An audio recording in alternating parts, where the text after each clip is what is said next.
going to do the Dream Cruise Saturday. I kind of looking forward to trying to do that. I want to Saturday. Supposed to be nice weather, supposedly. We'll see how the weatherman sticks with it.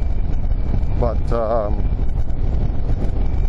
gonna run the Dream Cruise. I'm gonna meet a group of guys, other scooter riders, I guess, if you want to, at a place called IHOP restaurant on Woodward Avenue. It's like an all-day thing, you know, the old cars. The Dream Cruise thing in Michigan was, you know, a big, huge, used to be the racing grounds back, you know, 50s and 60s. And now it's a nostalgia thing. And you get loads of riders in this too, but you know, it's all about the cars, you know, and you know, especially the cool looking cars. You know, the old cars. It's amazing how much, you know, how much money people put in these cars, but they're beautiful. I mean, they're, you know, some of them are better than showroom, you know, quality. I mean, it's amazing. But you know, it's a $1 billion business, and it's actually kind of cool seeing some of those old cars. And I'm sure a few of them us other YouTube viewers, we've had our share of those old cars, and you know, beat them up and ran them till their tires fell off, if you will, or if the fenders fell off, one of the two. But you know, those cars were those cars. Well, today, those cars are worth a lot of money today. You know, those cars are, their history behind them. It's actually kind of cool, you know. Kind of looking forward to it. I'm not a huge car buff, but the Dream Cruise is kind of cool because you get to see, you know, some of the guys are still in the, you know, repairing stages, if you will, of fixing their cars, and they still get them, if they get them, as long as you can have baling wire and chewing gum and get them on the road. That's what it was all about, putting them on the road. But then you've got the ones that are, you know, polished, where they shouldn't even be on the road. They should be in a showroom only. They're, you know, so beautiful. But and some of the cars that look like they're pretty close to showroom capabilities, you know, you look at them and it's like, dang, you know, I wonder, you know, some of them are, that's not a good quality of work, but it looks good from afar. And some of them, you can look at them and they're beautiful right up close. So it's just on how much money you got, I guess, and how much time and abilities and capabilities also. So that's going to be kind of a cool deal. Looking forward to that. RC62 pointed out that I had the black bars wrapped around my last video, and actually I tried to repost it again and it got hosed bad. I'm not sure what happened there. So the video and the audio were out of sync completely. So I kind of kiboshed that one. It was a test anyways. And this kind of a test, but hoping everything's calm. There's a biker that actually waved. A lot of them don't.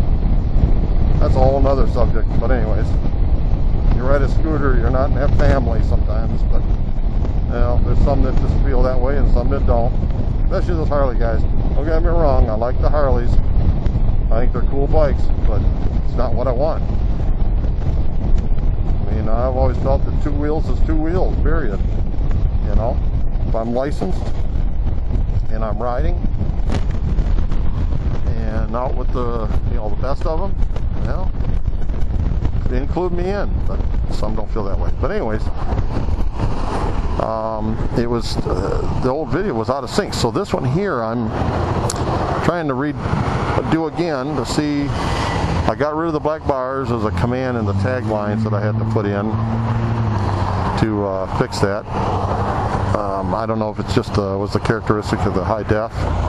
I'll see with this one here. The last video I tried to record, it didn't take, so my camera froze up, and then I found there was a firmware update for this camera, so I did the update for the freezing issue. Well, hopefully that that addresses that. We'll see. So hopefully I can post something decent this time. The other thing was, I talked to Yamaha yesterday about my bike's issue with the phantom stalling, I call it, because it's like, okay, why did it stall? There was a thread out there with a fuel pump issue. There was a recall. Well, it's a 2005 to 2007 model Yamaha Majesties, and mine's a 2008.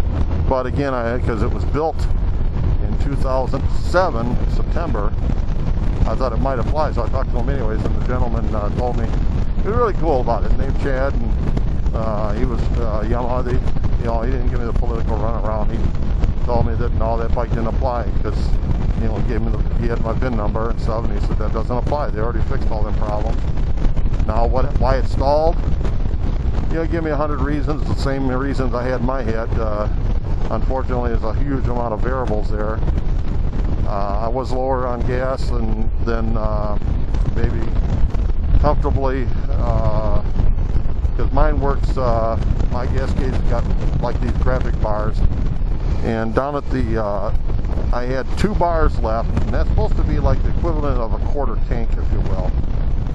Well, I switched it around too, but one of the big mistakes I made was when I was trying to crank it, when I was kind of fed up with the issue, I was trying to crank it and throttling at the same time. Well, it's fuel injected, so guess what? That caused a problem, and actually I started smelling fuel. I'm like, okay, well, I think you just hosed that one, bud. So that's why probably my length of time increased, was sitting there, and I had to wait for the tow truck anyways, but waiting for the tow truck and kind of just patiently going, dang, what happened, and going through all these things in my head of what the situation was. I found that it's, you know, when it started, you know, it could have been you know, like you said, a vapor lock. It could have been an air bubble, a water bubble, just a slight loss of pressure per second, which one of those would fit into. And you know, that kind of scenarios, you know, that's possible. I mean, you know, unfortunately, and I told him, he asked me if I ran any cleaners or anything in my tank. I told him I used Seafoam, and he said with the Seafoam, what it can do is, you know, it's a cleaner. And if it cleaned anything and something got left in the tank that was on the tank, it might have tried to push it through. You know, who knows? But it's just the way it is. So I was, you know, kind of keeping my fingers crossed, if you will.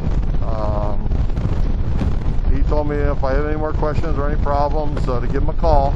You know, that was kind of cool. You know, standing behind a little bit there, and you know, but he told me, he said, you don't need to, you know, if your fuel pump's not the issue. It's not that corrosion thing, and that wasn't because the fuel pump failed.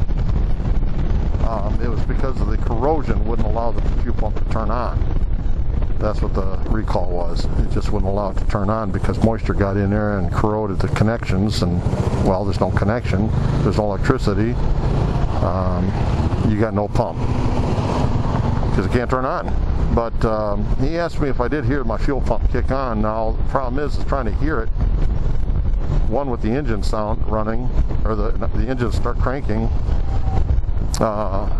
before that. But if I had any ambient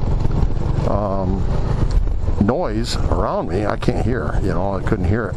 I'm listening for a buzz like a car fuel pump sounds, but that wasn't the case. So, but it is what it is. So I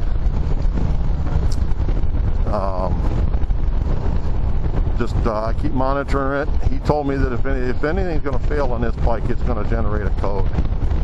So he said, if you didn't get no code, nothing failed.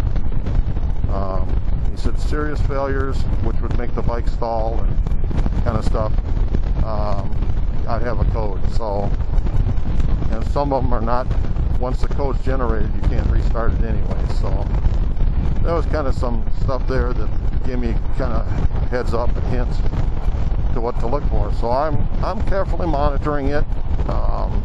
He said the motorcycle tank, because it's small, you know, you got a lot of more possibilities of things happening. You know, not like a car where you got, you know, it's a big tank. You know, so okay, well, I don't know if I buy 100% of it, but some of it does make sense, and it is what it is. So I take everything in, and I'm just going to change my rule of thumb about how my gas is. But once I get to a half tank, I'll top it off. It's going to cost me $3-4, who cares? I'll just keep it topped off, and oops, too fast. Keep fuel in her, and just hope for the best. I mean, you know, if it quits, it just quits. Then it's broke. Hopefully, it stays quit and it's broke. It's really broke. Then I can get it repaired. But anyways, well, that'd have been real upset to take it over there and nothing wrong. It'd have been an expensive. Well, can't find anything answer. So, oh well. But looking forward to the Dream Cruise Saturday. I'm gonna meet up with them people. I'm hoping my wife goes with me, rides with me. We're not going to do it all day. Do it for a few hours, and you know, several hours. I should say not a few, but several hours, because it grows in time. If it's a beautiful day, it'll be thick anyhow. So there'll be a lot of stop and go, or 10 mile an hour to 20 mile an hour running speeds. So a lot of idle time. Thank God it's liquid cooled. But they're saying about 85 degrees Saturday, and right now sunny. So that's telling me it's going to be beautiful but hot, and hopefully no humidity. If it is, it is. Take some breaks. We'll park, watch the scenes. I'm going to try to do some videos. I don't know about a vlog, obviously, but I will do some videos. Better post them. I think the Dream Cruise is cool. Nothing else than to tell you of it. But I'm on my way home, and I wanted to hopefully do a little vlog and see if I could ramble on about this Dream Cruise and some other things, kind of give some update news about my bike, giving me a little bit of a fit, and let RC62 know that I fixed the bars. Figured out how to fix those, because those were, I hate that. I don't even like it when it's on a television screen. So I figured that one out, got that dealt with, and we'll see.